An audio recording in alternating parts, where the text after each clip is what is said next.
Nous n'avons pas reçu l'esprit du monde, mais l'esprit qui vient de Dieu. Cet esprit qui vient de Dieu nous emmène à faire quoi? À quoi on reconnaît l'esprit qui vient de Dieu? L'esprit qui vient de Dieu va t'emmener afin que tu connaisses, que tu ailles à la rencontre des choses que Dieu nous a données par sa grâce. Quelles sont ces choses reçues par sa grâce? Ce que l'œil n'a point vu, ce que l'oreille n'a point entendu et qui sont pas montés au cœur de l'homme. Ce sont les mystères.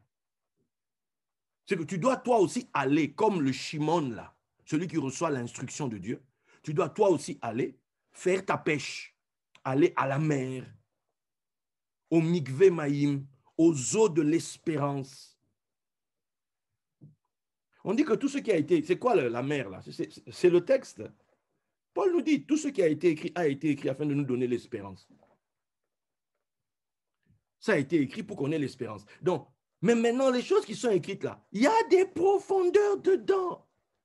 Tiens, je vous donne un exemple. Là. Je suis pratiquement sûr que ça va vous scotcher. En lingala, on dit, fais foin. Fais juste foin si tu penses que ça va te scotcher ou pas. Tu vois? On fait comme ça là. On fait comme ça, ça va te scotcher ou pas. Bon, ok, ça va vous scotcher. Regardez bien. On nous dit que le roi, il fallait que le roi se marie et il fallait trouver des jeunes filles pour le... Voilà. Bon. Et on nous dit qu'il y avait Esther qu'on est allé récupérer quand on l'a emmenée là. Dans nos têtes, Esther à quel âge? Faites-moi même des signes que je vois. Donnez-moi une image. 10 ans, 13 ans, 13 ans.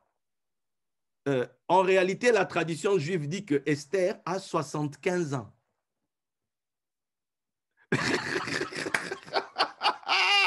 Allez. Qui a gagné?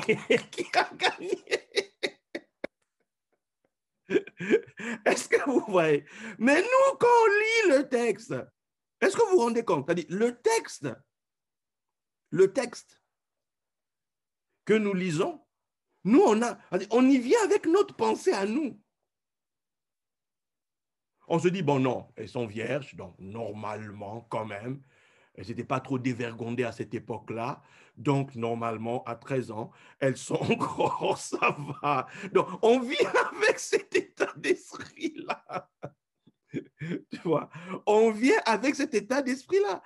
Alors qu'en réalité, le même texte explique, quand tu le lis maintenant en hébreu, qu'en fait, Esther était en fait la femme de Mardoché.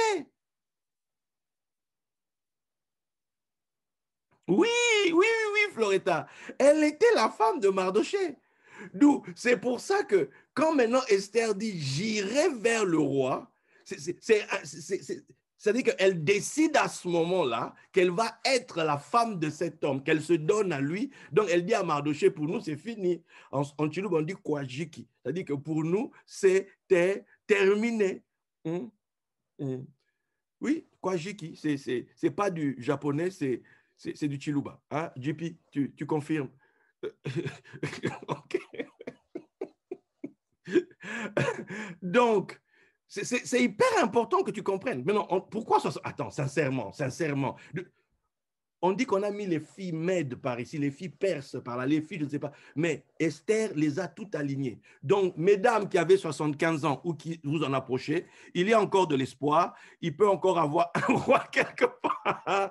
Qui peut... Donc, vraiment, ne vous dites pas que c'est terminé pour moi, il n'y a plus rien, etc. Non. Esther, 75 ans, Esther est devenue reine. C'est hyper important que chacun d'entre nous intègre et comprenne qu'il y a, comment on dit, une pensée dans l'écriture. Si nous-mêmes on ne l'aborde pas, si on ne perce pas, on ne plonge pas, ben on va faire des démarrages, c'est-à-dire en côte, mais terrible. Terrible, c'est-à-dire que depuis que tu es parti, donc on ne te retrouve plus, tu es parti depuis longtemps. Ben 75 nous ramène. Elle est dans le pays d'où est parti Abraham. Et Abraham est parti à 75 ans. Eh ben, vous voyez le truc. Vous voyez la couture, là, la couture. Hein? Voilà, tu vois. Et dans le Midrash, on connecte les deux à cet endroit-là. Et on fait bien comprendre, en plus de cela, on insiste sur le 75. Or, on nous dit qu'Abraham, c'est le soleil levant.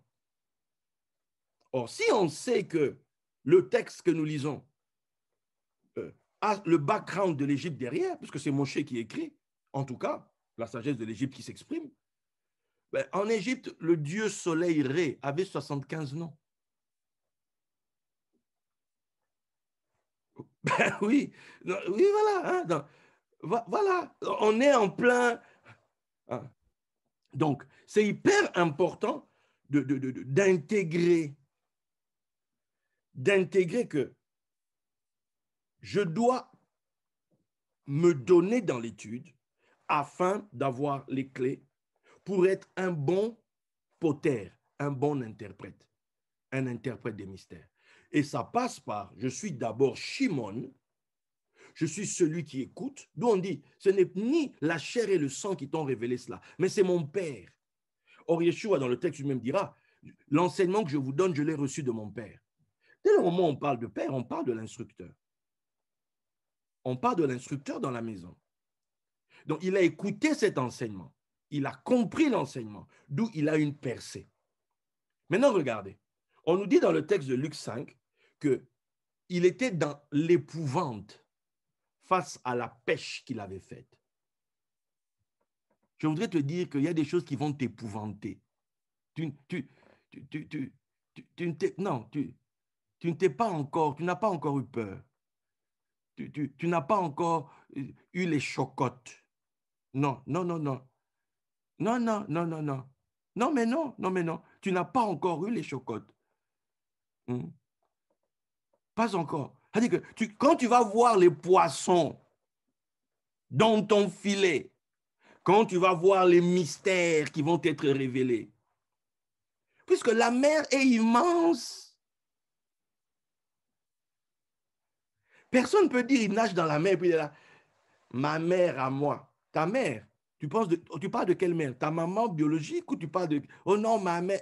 Non, non, non. La mère, là. Quelqu'un nage de ce côté-ci. Un autre est de l'autre côté. Ils ne sont même pas au courant que les deux nagent dans les mêmes eaux.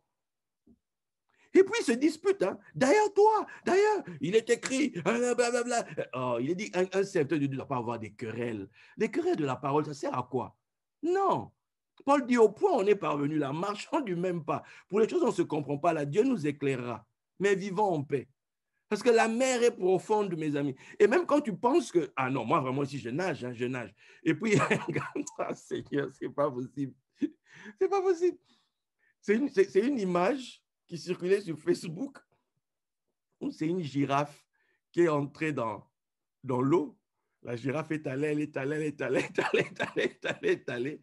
Et puis elle arrivait à l'endroit donné où ce n'est que sa tête qui sortait. Puis elle dit aux autres animaux qui étaient sur la plage, hé les gars, venez nager. On a pied ici, on a pied. Tous les animaux insultaient la girafe. On dit, mais toi, ça ne va pas. De toute façon, toi, tu es une perche là. Nous, on va arriver là où toi, tu es arrivé. Laisse tomber. Attends, écoute. Là où toi, tu penses que tu es arrivé, il y a d'autres qui sont passés ça. Ça a fait longtemps, tu n'as même pas idée. Ils sont partis, ça fait longtemps. D'où, plus tu apprends, plus tu dis tu ne sais rien. Tu sais, plus tu avances dans la mer, plus tu réalises qu'elle est immense. Soyons des Shimon, des personnes qui... Shimon a réalisé, il dit, quoi? C'est quoi ça? Donc, il y avait ça là, ici. On a travaillé toute la nuit, on n'a rien eu.